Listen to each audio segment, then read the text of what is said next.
Hey guys, I hope you're doing well, and today we have a quick video on how to push Sprout in Duo Showdown.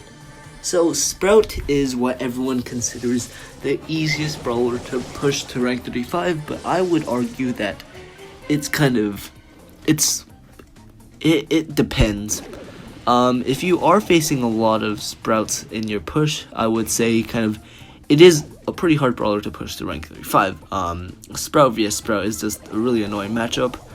But there's definitely a lot of really skilled Sprouts, so it's like skilled. I do put in like quotations that like the area is just really big. But if you are skilled enough, you can win Sprout vs Sprout matchups, and that's when I consider you an actual really good Sprout.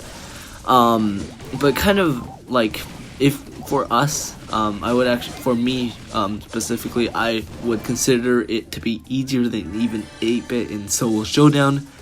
And first of all, it's just because it's in duo showdown. There's less responsibility on the individual, and I think duo showdown is more a testament to your teamwork. Because a lot of duo showdown, it's like you don't have to be. You can be a jack of all trades and a master of none. But you just if you are good at if you do have a really good synergy with your teammate, then you can win pretty easily. So your teammate is really important, and I would say if you do have a really good teammate, then Sprout is definitely easier than 8-bit. But it's like if you are carrying your teammate, then it can feel a lot like a job, and then it might feel a lot more taxing than pushing 8-bit to rank 35 in solos. But for us, we did get a bit lucky towards the end of our push, and we didn't face that many Sprouts, so it was probably a lot easier than what other people might have experienced. But the first map that we did push was this robo map. It's right after Forsaken Falls. I just always forget the name. But it's really good for a comp Daryl Sprout. I think we use this comp. First of all, this disco wanted to push Daryl, but also on robo maps it is really good.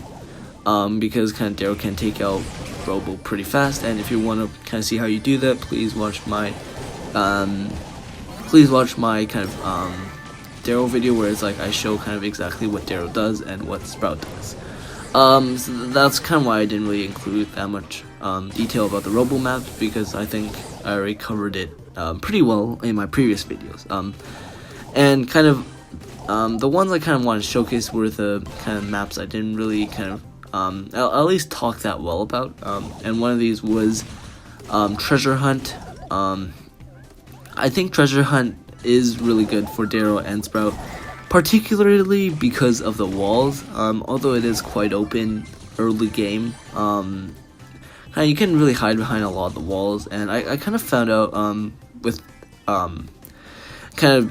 watching this disco play, in that on this map specifically, Daryl at the start should rush mid a little bit, try to get a little bit of the boxes, but it doesn't matter if he does get it or not. If he can ult well like this disco, then it can then it's still very doable without that many boxes. But the second game that I do show is probably from my favorite or my least favorite spawn. I really hate this area, like the bottom corner, because usually there's a lot of competition early game, in that the team middle left, middle left, like the team that we just fought, they usually always go down. Because that's their best contention, and there's usually 2 boxes there. But there's a lot of competition, and if you play it poorly, then you're gonna get an automatic 5th.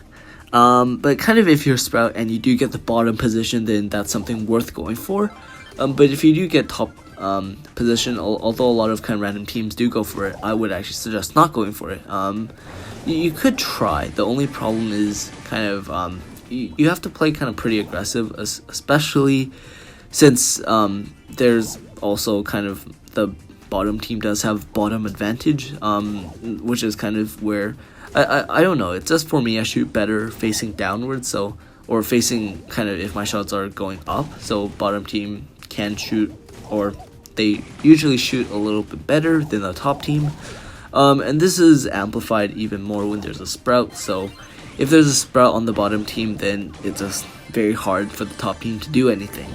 So you really have to kind of think about what the best option for you is.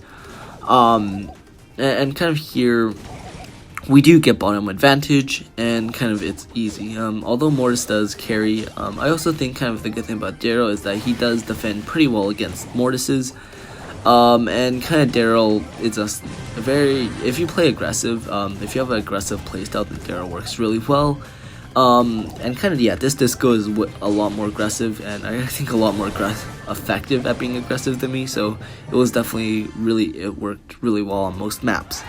And also kind of you saw with the Mortis was although I did die, I did have a pretty good ult, and that's something you want to work on with Sprout. You really want to use your ult effectively, not just kind of to survive, but also kind of against different matchups. So if you're doing a Sprout via Sprout matchup, I usually sometimes actually place my wall, and hide behind my wall, so it's so kind of when the Sprout shoots at me, his shot bounces off the wall, but my shots have an easier time hitting the other Sprout. And also kind of, so the next map we actually pushed on, I actually wanted to get 1200 on this map, but I just wasn't playing well at the end, was Skull Creek. The reason this map works well is that although early game it is kind of bad in that it's very open, late game there's a lot of walls and there's a lot of things to hide behind. And I've also kind of had a lot of experience with this map previously from pushing on it with Supernova, who is currently on his push to rank 50, and he's basically kind of there, and I think he will hit 2,000 trophies. But kind of we pushed on this map kind of a season ago when I was pushing Daryl, and it worked really well, and I kind of knew how to play it, so I could tell Disco what exactly to do, and that's kind of to rush mid, and also kind of just play a little bit kind of passive, or not exactly passive, but use kind of use your ult effectively. It's really the same playstyle in a lot of these maps, like same thing as in Treasure Hunt. So it's like if you're good on that map, then you should be good on this map as well. And kind of the last map that we did push on was Rocky Blocks. Rocky Blocks, I didn't really cover in my previous video, like Daryl video that well, but kind of I found out Rocky Blocks was pretty good in that there's a lot of walls for Daryl, and kind of because this Disco is kind of a lot more aggressive and really good with his ults. It works really well because kind of because for me when I play Daryl, I'm a lot kind of more passive, and that, like, on Rocky Blocks you have to be aggressive in certain regards. Obviously kind of here we weren't too aggressive, like we were just camping. We wanted to see what they would do because Rosa's there. We can't really counter Rosa most of the time, even if this Disco does get a perfect ult. Same goes with Jackie. He sometimes can't kill Rosa or Jackie, so we've just kind of ended up kind of having a more kind of passive approach to that matchup. But kind of as the poison shrinks in, there's a lot more people, so this Disco can get a lot more pulls, or at least ults in. And it's kind of the opposite as what it should be. I'm supposed to be kind of being a little bit more aggressive, and this Disco's supposed to support me, but because this Disco's so aggressive and good at being aggressive, he does have a lot of experience. He did push BB and Primo to rank 35, so he does kind of know how to use kind of ults like Primo's ult effectively, so I think that definitely made him a lot better, good at Daryl's ult as well. But you can kind of see he's doing really well, and in this position, although they do have bottom advantage, we have like triple the amount of power-ups as them, so we have an easy win. And here is kind of and kind of also on Rocky Blocks, we did put from like 1200 to 1250. But we did get a lot of luck. So in this regard, kind of in this situation, you saw we did have bottom advantage right away, and we also had kind of 5 boxes off start. This actually happened like 10 times in a row, so that was really nice. I think we did play like 19 or like 20 games, and we lost like 2 of them. And like on the 2 we did lose. It was kind of like a pretty kind of bad situation we were in. It was like we got like the top left spawn, but then like I think the people to below us and the people to our right did go for us, like did go left and up, and they did see us and they both kind of targeted us, but like even then I don't consider that teaming. I think of it as like a mutual, I guess, mutual interest, and kind of it was also apparent because they killed each other right after, or they fought each other right after they killed us. But anyways, that's just to make the point that kind of like there's certain spawns where there's a lot kind of fewer options of what you can do. So kind of if you are being kind of trapped by 2 teams, you really have to find a way to get out, or at least like use your flight reaction well. If it seems like you can at least push one team back, then do that. Or if you can't do that, then at least Daryl, because of his ult, he can run away. He can run away really effectively. But kind of in that situation, this Disco didn't have his ult, so there was not much we could actually do. But here, kind of it does, I know, seem pretty bad for me. It's like I'm basically getting carried by this Disco. So it does feel bad, but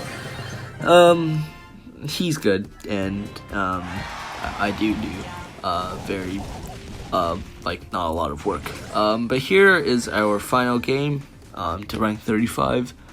And we did get middle spawn, but no teams went for kind of the side boxes, so we did have a little bit of an advantage. We did have a little bit of an advantage at the start because we did have the bottom. So now we can just like start to push teams back. And although we only have kind of like 2 power-ups, like we're not really trying to get more at the moment. We're playing very passive. And kind of the reason for this is we already have bottom advantage. We don't kind of really need a better positioning. If you have 2 power-ups, you can usually kind of beat kind of a team that's kind of 3 times your power-ups, if you do have bottom advantage. So we are pretty confident here, but this Disco is ready with his pull if a team does get close enough. So kind of I do see that crow, and I'm thinking kind of if I should go for them or not. But that Frank also looks really juicy, especially if this Disco can get a perfect ult. And that Sprout's getting pretty close. I don't want to peek until the Sprout gets close enough. I want to somehow remove the Sprout out of the equation before kind of, well, they see us. So it's kind of like an ambush. So this Disco finds a perfect opportunity, and we are able to kill that team completely, remove a Sprout from the game. And here it was a little bit bad for me. This Disco, I say his name a lot, but he does kind of roll in. He kind of helps the Crow kill the Leon, and that just relieves a lot of the pressure.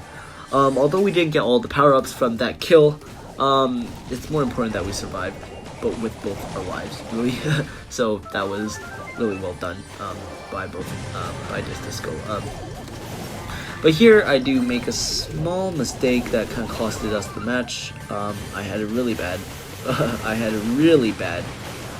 ult, but this Disco can just carry.